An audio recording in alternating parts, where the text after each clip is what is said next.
নমস্কার, বায়োপ্রাপ্তি ইউটিউব চ্যানেলের পক্ষ থেকে আপনাদেরকে স্বাগত জানাই। হ্যাঁ, এই গোটা লকডাউন সময়কালীন, যদিও এই সময়টা আমাদের পক্ষে এবং পুরো দেশবাসীর পক্ষে খুব টাফ একটা পিরিয়ড, যে সময়টা আমরা একটা করোনার মতো মহামারীর বিরুদ্ধে লড়াই চালাচ্ছি। হ্যাঁ, সেই লড়াইয়ে আমাদের জিততে হবেই, অবশ্যই শ্যাল ওভারকাম।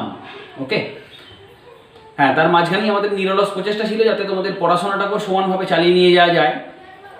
সেই প্রচেষ্টাতে আমরা আজকেও অবিচল, অন্যান্য দিনের মতনই আমরা টপিক নিয়ে এসেছি, একটা পড়াবো ক্লাস 10-এর একটা টপিক, পাশাপাশি এটা 11-এও কাজে লাগে। ক্লাস 10-এ যে জীবনের প্রবাহমানতা টপিকটা চলছিল তার কন্টিনিউয়েশন ক্লাস, মাইটোসিসের গুরুত্ব পর্যন্ত আমাদের হয়ে গেছে। দেখো, হ্যাঁ, আমরা মিওসিস, যদিও ক্লাস 10-এ মিওসিসটা অত বেশি ডিটেলসে নেই, তাই এই টপিকটি বড় বেশি 11-এর দিকেও চলে যাচ্ছে, 11 সায়েন্সের মতো করে, বা 11 সায়েন্সের জন্য ইম্পর্টেন্ট। ওকে, আমার টপিকটায় আসছি। তার আগে একটা কথা বলবো, আমার এই প্রচেষ্টা আমি জানি না কতটা তোমাদের শেখাতে পারছি কি না পারছি। টপিকটাকে যে কোনো টপিককে, বায়োলজির যে কোনো টপিককে সহজ করে ভাবানোর পাশাপাশি এই মেসেজটা যেন তুমি অন্য সাবজেক্টের ক্ষেত্রেও অ্যাপ্লাই করতে পারো, যে আমাকে সহজভাবে ভাবতে হবে। স্যার আমাকে শিখিয়েছেন সহজভাবে ভাবার কথা। দেখো, প্রত্যেকটা টপিক আমরা যখন গেছি তার সাবজেক্টটাকে নিয়ে আমরা ভেঙেছি, সেখান থেকে নতুন নতুন আমরা বিভিন্ন তত্ত্বগুলো সাজিয়ে গেছি। ঠিক আজকেও তাই, একই রকম, তার ব্যতিক্রম কিছু হবে না। মিওসিস, ঠিক, এসো। মিওসিস আজকে আমরা পড়াবো কোষ বিভাজনের একটা অন্যতম ইম্পর্টেন্ট একটা কোষ বিভাজনে। আমরা দেখেছি অ্যামাইটোসিস, আমরা পড়েছি মাইটোসিস। আমরা যখন প্রথম প্রিলিমিনারি ক্লাস করেছিলাম, ইন্ট্রোডাক্টরি ক্লাস, সেখানে আমরা মিওসিস সংক্রান্ত বিষয়ে একটুখানিও বলেছিলাম। তবুও আজকে নতুন করে মিওসিস শুরু করছি, তাই আবারও এর ডেফিনেশন এবং পরবর্তী যাবতীয় যা কিছু আমি পড়িয়ে যাবো। দেখো, মিওসিস কথার অর্থ, একে বলা হয় হ্রাস বিভাজন। হ্রাস বিভাজন, তাহলে এখান থেকে আমাদের ভাবনা শুরু হবে, বা এখান থেকে আমাদের ডেফিনেশন স্টার্ট হবে। হ্রাস বিভাজন, meiosis is the term given by scientist Farmer ও মুরে। সায়েন্টিস্ট ফার্মার এবং মুরে এই মিওসিস শব্দটি প্রবর্তন করেন। তাহলে একে বলা হয় হ্রাস বিভাজন, আর একটা নাম পেলে। তাহলে এর সংজ্ঞায় এসো, সিম্পল করে ভাবাই, এগুলো আমি আগে বলেছিলাম তাই দ্রুত আসছি। যে প্রকার কোষ বিভাজনে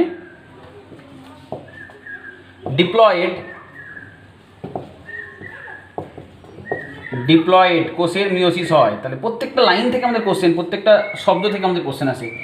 ডিপ্লয়েড জনন বা রেণু মাতৃকোষ হতে নিউক্লিয়াসের দুবার, খুব ভালো কোশ্চেন একটা আছে, নিউক্লিয়াসের দুবার এবং ক্রোমোজোমের একবার বিভাজন ঘটে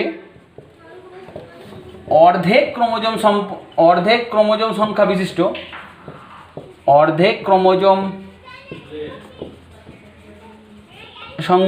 বিশিষ্ট 4টি অপত্য কোষ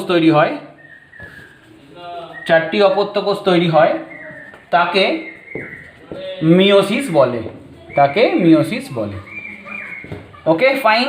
তুমি যখনই সংজ্ঞা শেষ করলে সঙ্গে সঙ্গে এটা তুমি দেবে, তোমার বলে দেওয়া থাক বা না থাক, তাহলে তুমি শুরু করেছো 2n ডিপ্লয়েড সেলের মিওসিস ঘটনা শুরু করেছো।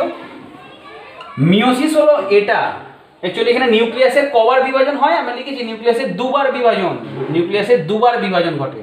তাহলে এটা ফার্স্ট ফেজটাকে বলা হয় মিওসিস 1, যে ফেজে আমরা অর্ধেক ক্রোমোজোম সংখ্যা বিশিষ্ট ফার্স্ট টাইম দুটো কোষ পাই। দেখো, এখানেই আমার কিন্তু হ্রাস বিভাজনটা ঘটে গেছে। এটাই অ্যাকচুয়ালি হ্রাস বিভাজনের গল্প ঘটে গেছে। দেখো, ডিপ্লয়েড সেল থেকে শুরু করেছিলাম, now we get the haploid 2 cells, then meiosis 2 will be occur. Meiosis 2 ঘটছে, বাট এটা সমবিভাজন। এটাতে দেখো আর কিন্তু অর্ধেক হচ্ছে না, হাফ এন করে পাচ্ছি না। এখানে এন কটা অপত্য পেলে? 4টি অপত্য পেলে, ঠিক কিনা? প্রথমে ক্রোমোজোম সংখ্যা ডিপ্লয়েড সেল শুরু করেছিল, this is diploid cell. diploid cell, now you get haploid. Okay, n দেখতেই পাচ্ছ। তো এটা লিখবে ফিগার মিওসিস। এই গেল মিওসিসের একদম সংজ্ঞার পরে তুমি সঙ্গে সঙ্গে এটা দেবে। এটা দিলে তোমার একটা আউটলাইন স্কেচ থাকবে। তুমি এখন ভাববে স্যার এটা দেয়াতে এটা থেকে কোনো কোশ্চেন আসতে পারে কি? হ্যাঁ আসতে পারে, ঠিক ভেবেছো, এটা থেকে নিটে কোশ্চেন আসে। What is showing meiosis? কোনটা নিচের কোনটি মিওসিস শো করে? অপশন এ 2n, সেখান থেকে 2n 2n, দেন যে চারটি তৈরি হলো n n n n। Option B 2n, সেখান থেকে n n n n। Option C 2n, সেখান থেকে n n n n n n। Option D both A and C. দেখো তাহলে এই কোশ্চেনটা পড়েছে তোমার। অপশন এ দেখো 2n থেকে ফার্স্ট টাইম 2n 2n, দেন তারপর চারটে হ্যাপ্লয়েড সেল তৈরি হয়েছে। আমাদের ফোকাস তোমাকে ডিস্টারবেন্স করবে কোথায়, তোমাকে ডিস্ট্র্যাক্ট করবে কোথায়? এই জায়গাটা দেখো চারটে। তোমার হয়তো মনে আছে যে দুটো ধাপে ঘটে, তাহলে দুটো ধাপে দুটো জায়গা দেওয়া আছে। এ আর সি অপশনটা তোমাকে ডিস্ট্র্যাক্ট করতে পারে। তুমি ফাইনালি পাচ্ছ চারটে হ্যাপ্লয়েড সেল, এখানেও পাচ্ছ চারটে হ্যাপ্লয়েড সেল, দুটো ধাপে ঘটে, এও দুটো ধাপে এও দুটো ধাপে। তাই তোমাকে এই অপশনটা ডিস্ট্র্যাক্ট করতে পারে, এটা ডিস্ট্র্যাক্টিং অপশন। তোমাকে প্রলোভন দিতে পারে যে হয়তো তাহলে এ আর সি হবে। তুমি নিশ্চয়ই জানো, তুমি সংজ্ঞাতে পড়েছো, তোমার যে ক্লিয়ার কাট আইডিয়া আছে যে মিওসিস 1টাকে হ্রাস বিভাজন অ্যাকচুয়ালি বলা হয়, মিওসিস 2টা সমবিভাজনের ন্যায়। সুতরাং আমার option C is the right answer. দেখতেই পাচ্ছ ফার্স্ট টাইমই মিওসিস 1এতেই এখানে হ্রাস বিভাজনটা ঘটে গেছে দেখো, দেন তারপর সমবিভাজন ঘটেছে মিওসিস 2তে, ঠিক কি না? ওকে, তাহলে এখান থেকেও একটা কোশ্চেন আসে। তাহলে তুমি দেখো, তুমি ভাবতেই পারলে না এই সবটা থেকে একটা কোশ্চেন আসতে পারে। হ্যাঁ, যেখানে তুমি ভাবনা স্টপ করো, আবারও বলছি নিট ঠিক সে জায়গা থেকে ভাবনাটা শুরু করে। ওকে, আমরা তাহলে একটা কোশ্চেন দেখালাম, একটা প্যাটার্ন দেখালাম। এবার চলে এসো মিওসিস কোথায় হয়। এগুলো টুকটাক আমরা আলোচনা করেছিলাম। হোয়ার মিওসিস অকার, কোথায় মিওসিস ঘটে। এখান থেকে এইটা পড়লে তুমি টাইপসও পড়ে ফেলতে পারবে, এটা পড়লে তোমার টাইপসও একসঙ্গে পড়া হয়ে যাবে। দেখো এইভাবেই পড়াশোনা করে মিল করে করে পড়তে হয়। মিওসিস ঘটে স্পোর মাদার সেলে, স্পোর মাদার সেলে মিওসিস ঘটে। 2n, সেখান থেকে যে স্পোর উৎপন্ন হয় সেগুলো হ্যাপ্লয়েড হয়, রিডাকশন ডিভিশন। আর ডি এটাও মানে মিওসিসকে কোড করে, তাহলে স্পোর তৈরি হয়। তাহলে এই মিওসিসটার নাম কি? Sporic meiosis. তাহলে টাইপ চলে আসো 1 নাম্বার টাইপ স্পোরিক মিওসিস। ওকে, 2 নম্বর চলে এসো, 2 নম্বর চলে এসো গ্যামেটিক মাদার, এটা বাংলায় বললে রেণু মাতৃকোষ, রেণু মাতৃকোষ, গ্যামেটিক মাদার সেল বা জনন মাতৃকোষ, জনন মাতৃকোষ বলার অপেক্ষা রাখে না। তাহলে এটা 2n, সেখান থেকে যখন জনন কোষ তৈরি হবে সেটা হ্যাপ্লয়েড হবে। যেমন জনন কোষ মানে গ্যামেট, জনন কোষ অ্যাকচুয়ালি গ্যামেট। তাহলে সেখানেও আর ডি বা রিডাকশন ডিভিশন ঘটেছে। তাহলে এই টাইপটাকে তুমি কি বলবে? ঠিকই তাই, গ্যামেটিক মিওসিস। তাহলে 2 নম্বর টাইপ পেয়ে গেলে। থার্ড টাইপ, কিছু কিছু শ্রেণীর ক্ষেত্রে, উদ্ভিদ শ্রেণী গোষ্ঠীর ক্ষেত্রে ছত্রাক শৈবাল যাদের মেন প্ল্যান বডি গ্যামেটোফাইটিক, আবারও বলছি ছত্রাক শৈবাল যাদের মেন প্ল্যান বডি গ্যামেটোফাইটিক, তাদের ক্ষেত্রে এই মিওসিসটা সম্পন্ন হয়। জাইগোটিক সেলের মিওসিস হয়। জাইগোটিক সেল 2n থাকে, 2n থেকে সরাসরি যদি ভ্রূণ উৎপন্ন হতো, তার থেকে যদি নিউ প্ল্যান পেতাম তাহলে সেটা ডিপ্লয়েড হয়ে যেত। তাই জাইগোটের মিওসিসটা আবশ্যক। এখান থেকে তৈরি হবে যখন নিউ হ্যাপ্লয়েড গ্যামিটোফাইটিক বা লিঙ্গধর প্লান্ট, উদ্ভিদ লিঙ্গধর প্লান্ট, সেটা অবশ্যই তাহলে হ্যাপ্লয়েড পাচ্ছ। ওকে, আমি আবারও বলছি, it will be ochre for fungus, it will be ochre for algae, শৈবাল এটসেট্রা। ওকে, তাহলে এই মিওসিসটার নাম তখন তুমি কি বলবে? Third type zygotic meiosis. Clear হলো? তাহলে মিওসিস তিনটে টাইপ একাধারে পড়ে ফেললে, মিওসিস কোথায় হয় একাধারে পড়ে ফেললে। দেখো একটা ঢিলে আমরা দুটো পাখি মারলাম। ওকে, নেক্সট চলে এসো, একটা প্রবচন আছে না, এরপর চলে এসো মিওসিস কোথায় হয় আমাদের হয়ে গেল, এবং টাইপসও আমরা পড়ে ফেললাম। মিওসিসকে কেন হাঁস বিভাজন বলে টুকটাক কিছু কোশ্চেন আছে, এগুলো তোমরা আনসার করবে, তোমাদের জন্য টাস্ক দিয়ে রাখলাম এগুলো। হোয়াই মিওসিস ইজ কল্ড, কেন মিওসিসকে বলা হয় রিডাকশন ডিভিশন, হ্রাস বিভাজন, এটা তোমাদের টাস্ক দেওয়া রইল।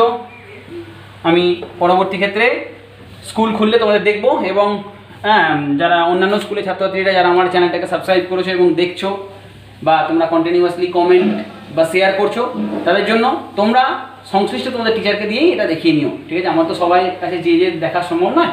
ওকে, তাহলে তোমরা দেখিয়ে নিও why meiosis is called reduction division. আর কোনো রকম সমস্যা হলে আমাকে জানাবে, আমি পরবর্তী ক্ষেত্রে আমরা পরবর্তী ক্লাসে উত্তরগুলো দিয়ে দেবো। ওকে, নাও তোমরা তাহলে একটা কি আইডিয়া পেলে, মিওসিসের একটা স্কেচ তৈরি করো। তোমরা এটুকু আইডিয়া পেয়েছো যে মিওসিস দুটো ধাপে সম্পন্ন হয়, সেই মিওসিসের একটা স্কেচ তৈরি করছে, আউটলাইন স্কেচ অফ মিওসিস। ওকে, পরবর্তী পড়াশোনা হবে মিওসিসকে একই রকমভাবে এও কোষচক্র মেনে চলে, এরও ইন্টারফেজ হয়, এরও এমফেজ হয়। আমরা মিওসিসটাকে ইন্টারফেজটা তো G1 G2 ওটা আমি বলছি না, আমরা মেনলি মিওসিসটাকে প্রথমে তার ক্যারিওকাইনেসিস পর্যায়টাকে দুটো ভাগে ভাগ করছি। একটা হলো মিওসিস 1, এখনই বলেছি, দেন আরেকটা হলো মিওসিস 2।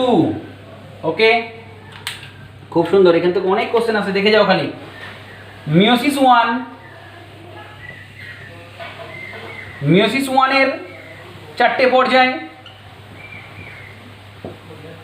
বলার অপেক্ষা রাখে না, সব কটার আগে 1 দিয়ে দাও। এগুলো ক্যারিওকাইনেসিসের পর্যায়টা আমি দেখাচ্ছি, মেনলি ক্যারিওকাইনেসিসের পর্যায়টা, অর্থাৎ নিউক্লিয়াসের বিভাজনের আমি পর্যায়টাকে দেখাচ্ছি। মিওসিস 1 এবং মিওসিস 2। প্রোফেজ 1 ঠিকই ভেবেছো স্যার, মেটাফেজ 1, তাহলে পরপর কি লিখে যাব? হ্যাঁ, anaphase 1 and finally telophase 1। Prophase 1, metaphase 1, anaphase 1, telophase 1। জেনে রাখো এই প্রোফেজ 1 টা অন্যতম প্রধান একটা উপদশা, যেটা নিয়ে আমি ডিটেলসে বর্ণনা করবো আমার পরবর্তী ক্লাসে। প্রোফেজ 1 এর 5খানা উপদশা, could you believe that? Prophase 1 5টা উপদশা আছে। ওকে, এর নামগুলো খুব সুন্দর পড়তে লাগবে, যেন 5 বোনের নাম পড়ছো তুমি। একজনের নাম লেপ্টোটিনি, দেন পরবর্তীর নাম জাইগোটিনি, তারপরের নাম প্যাকাইটিনি, তারপরের নাম ডিপ্লোটিনি, তারপরের নাম ডায়াকাইনেসিস। ওকে, তাহলে এরকম যেন 5 বোনের নাম পড়ছো তোমরা, লেপ্টোটিনি, জাইগোটিনি, প্যাকাইটিনি, ডিপ্লোটিনি, ডায়াকাইনেসিস। ওকে, এর বাদ বাকি মেটাফেজ 1, অ্যানাফেজ 1, এদের আর কোনো উপদশায় ভাগ নেই। ওকে, তাহলে প্রোফেজ 1 এর পরবর্তী কোশ্চেন তোমরা টাস্ক হিসাবে নেবে। প্রোফেজ 1 এর কটি উপদশা তোমাদের টাস্ক দেওয়া রইল, ও কি কি কমপ্লিট করবে ইমিডিয়েটলি। দেন চলে এসো মিওসিস 2। মিওসিস 2 এসো। তাহলে স্যার মিওসিস 2 এর পর্যায়গুলো কি স্যার? যেটা ভাবছি সেটাই হবে। হ্যাঁ, তুমি কি ভাবছো বলো? হ্যাঁ স্যার, আমরা ভাবছি তাহলে sir prophase 2, metaphase 2, anaphase 2, telophase 2। এই ভাবনাটা ভাবতে পারছো, এটাই আমার সার্থকতা। এই ভাবনাটা যে তুমি ভাবতে পারছো, এটাই আমার সার্থকতা। ঠিক ভেবেছো। প্রোফেজ 2, ঠিক কিনা? মেটাফেজ 2 আমি ছোট করে লিখছি, এ লিখে দিলাম, বুঝে নিও। Anaphase 2, telophase 2। ক্লিয়ার হলো বিষয়টা? এর আর কোনো উপদশা নেই। এবার আমাদের স্কেচ তো শিখিয়ে দিলাম, আমরা পরবর্তী ক্ষেত্রে বললাম পরবর্তী ক্লাসে ডিটেলসে যাব। তার আগে একটা দুটো ছোট্ট ছোট্ট কোশ্চেন তোমাদের দিই বা শেখাই, দেখো ভালো লাগবে তোমাদের। খুব ভালো একটা কোশ্চেন আছে। আমরা দেখো যখনই কোনো একটা থেকে কোনো একটাতে জাম্প হয়, অর্থাৎ দেখবে খুব ছোটোবেলায় প্রোক্যারিওটিক সেল পড়েছিলাম, মনে আছে কিনা? প্রোক্যারিওটিক সেল একটু আদি কোষ আমরা বলেছিলাম, আদি নিউক্লিয়াসযুক্ত কোষ। ইউক্যারিওটিক সেল উন্নত নিউক্লিয়াসযুক্ত কোষ। হ্যাঁ, এর সঙ্গে রিলেটেড না, আমি নিউক্লিয়াসটা আলোচনা করছি। প্রো আর ইউ এর মাঝখানে একটা ব্রিজ আছে, দেখো প্রো আর ইউ এর মাঝখানে কি একটা ব্রিজ আছে, কি সেল? তার নাম মেসোগাইটিক সেল। তাহলে স্যার এই মিওসিস 1 আর মিওসিস 2 এর মাঝখানে কি স্যার কোনো সেতু টেতু আছে, কোনো ব্রিজ আছে? তুমি যখন কোশ্চেন করলে তখন আমি বললাম হ্যাঁ আছে। মিওসিস 1 আর মিওসিস 2 এর মাঝখানে পর্যায়টিকে বলা হয় ইন্টারকাইনেসিস। খুব ভালো কোশ্চেন, রিপিটেডলি কোশ্চেনটা আসে প্রায়। ইন্টারকাইনেসিস কি? তাহলে তোমাদের উত্তর বলে দিয়েছি, মিওসিস 1 ও মিওসিস 2 এর মধ্যবর্তী পর্যায়কে বলা হয় ইন্টারকাইনেসিস। মনে রাখবে এটা। আর একটা স্যার কোশ্চেন মাথায় ঘুরঘুর করছে, স্যার এর ক্যারিওকাইনেসিস তো মিওসিস 1 মিওসিস 2 বললেন, এর আগেও তাহলে আমরা দেখেছিলাম ইন্টারফেজ। ক্যারিওকাইনেসিসের আগে ঘটে ইন্টারফেজ, তারপর ক্যারিওকাইনেসিস, তারপর সাইটোকাইনেসিস হয়। এম ফেজের ক্ষেত্রে ক্যারিওকাইনেসিস। তাহলে স্যার এর ক্ষেত্রে কি দুবার ইন্টারফেজ হবে? ভেরি গুড কোশ্চেন, মনে রাখবে, মনে রেখো।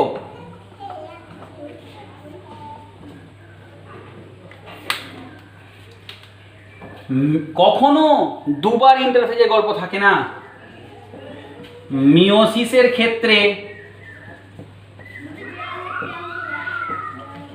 Interphase also occur, interphase also occur one time, single time. Meiosis এই একবারই ঘটে। এটা ক্যারিওকাইনেসিস, ঠিক এর আগে, এই মিওসিসের আগে যা ইন্টারফেজ ঘটে গেছে, ইন্টারফেজ যা ঘটে গেছে। ইন্টারফেজের পর ক্যারিওকাইনেসিসের মিওসিস 1, ক্যারিওকাইনেসিসের মিওসিস 2, এর পরবর্তী ক্ষেত্রে আমার সাইটোকাইনেসিস হবে, যেটা আমরা পরে আমরা বলেছি বিভিন্ন ক্লাসে আলোচনা করব। তাহলে আজকের মতো আমার ইন্ট্রোডাক্টরি যে মিওসিসের ক্লাসটা শেষ হল। হ্যাঁ, তোমরা বলবে স্যার এটার ক্লাসটা আমরা কিছুটা আগে একটু লিখেছিলাম যখন কোষ বিভাজন চর্চা করেছিলাম। হ্যাঁ, যদিও নতুন করে শুরু করছি তাই নতুনভাবে আরেকবার সবটা বলে দিলাম। মিওসিস কাকে বলে, কোথায় হয়, টাইপস, পরপর সাজিয়ে নেবে, কেন মিওসিসকে হাঁস বিভাজন বলা হয় আমি তোমাদের কোশ্চেন দিচ্ছি, তোমরা করবে। এবং টুকটাক কিছু মিওসিসের পরে একটা এমসিকিউ শেখালাম, দেখো মিওসিসের ধাপগুলো দিয়ে কীভাবে এমসিকিউ এটা করতে হয়, ঠিক কিনা? মিওসিস হ্যাঁ মানে হচ্ছে দুটো ধাপ। এখান থেকে কোশ্চেন আসে, প্রোফেজ 1 এর কটা পর্যায়, এখান থেকে বিভিন্ন কোশ্চেন আসে। মিওসিস 1 মিওসিস 2 এর মধ্যবর্তী পর্যায়ের নাম কি, প্রশ্ন আসে। ওকে, এবং মিওসিসের ক্ষেত্রে কবার ইন্টারফেজ ঘটে, কোশ্চেন আসে। মিওসিসের ক্ষেত্রে how many time nuclear division, how many time chromosomal division occur, আমি প্রথম সংজ্ঞাতেই বলেছি 2 times nuclear division, 1 time chromosomal division will be occurred in case of meiosis. Clear হলো বিষয়টি? এই সমস্ত বর্ণনাটির মাধ্যমে আমরা আজকে মিওসিসের ইন্ট্রোডাক্টরি ক্লাসটা এখানে শেষ করলাম। এর পরবর্তী ক্ষেত্রে আমরা পরবর্তী ধাপগুলো যাব, অর্থাৎ মিওসিস 1 লেটার ক্লাসে আমরা মিওসিস 2 এইভাবে দেখিয়ে যাব। তো ফলো করো আমাদের ক্লাসটা, চ্যানেলটাকে সাবস্ক্রাইব করো এবং বেল আইকনটি প্রেস করে দাও যাতে সমস্ত কিছু ভিডিওগুলো তুমি পরপর পেয়ে যাও। বন্ধুদেরকে শেয়ার করো, যেটা আমার একমাত্র উদ্দেশ্য, এই লকডাউনে যাতে সকলেই শিখতে পারো, সেটাই আমার উদ্দেশ্য। এই উদ্দেশ্যটায় আমাকে তোমরা জিতিয়ে দাও। ওকে, প্রত্যেকে ভালো থেকো, বেস্ট অফ লাক।